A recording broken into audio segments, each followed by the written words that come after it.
Opening with the king's pawn controls the center and opens up the light-squared bishop and queen, often leading to sharp games. e5 is a common response that establishes a presence in the center, controls d4, and opens up the queen and dark-squared bishop. F3 develops the knight toward the center, attacks the e5 pawn, and prepares to castle. Petrov's defense immediately attacks white's unprotected e4 pawn, while ignoring black's unprotected e5 pawn.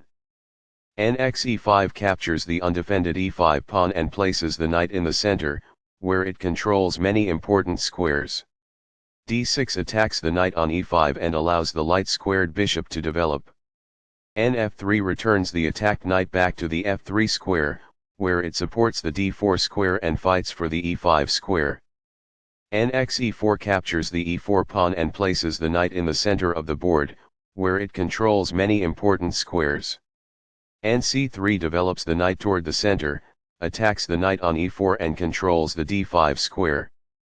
Forcing the opponent to double their pawns helps create weaknesses. Recaptures. This activates a bishop by developing it off of its starting square. This activates a bishop by developing it off of its starting square. This develops a knight off its starting square, getting it into the action. This develops a queen off its starting square, getting it into the action. This develops a bishop off its starting square, getting it into the action. Castling gets the king to a safer square, out of the center of the board, while also developing a rook. Castling queenside tends to be more active because the rook is closer to the center. This activates a queen by developing it off of its starting square. It is the last book move. This is a fair move. It is good. This is not the best. It is an inaccuracy. Takes back. It is best. This kicks an opposing bishop. It is good. This move puts the bishop on a safer square. It is excellent. There were worse moves, but also something much better. It is an inaccuracy. This ignores an opportunity to block an attack on a vulnerable pawn. It is an inaccuracy. This offers to exchange pieces of equal value. It is good. The opposing bishop is kicked by a pawn, and must now move or be captured. This is the only move that works. It is a great move. This move puts the bishop on a safer square. It is excellent. This takes an open file, a common method for activating a rook. It is good. This activates a rook by developing it off of its starting square. This threatens to fork pieces. It is excellent.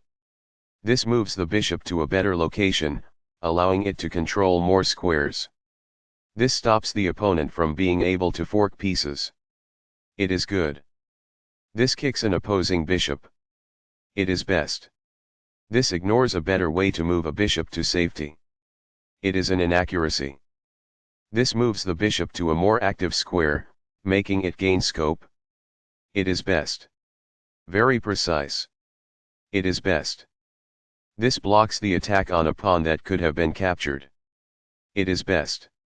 This move puts the queen on a safer square. It is best.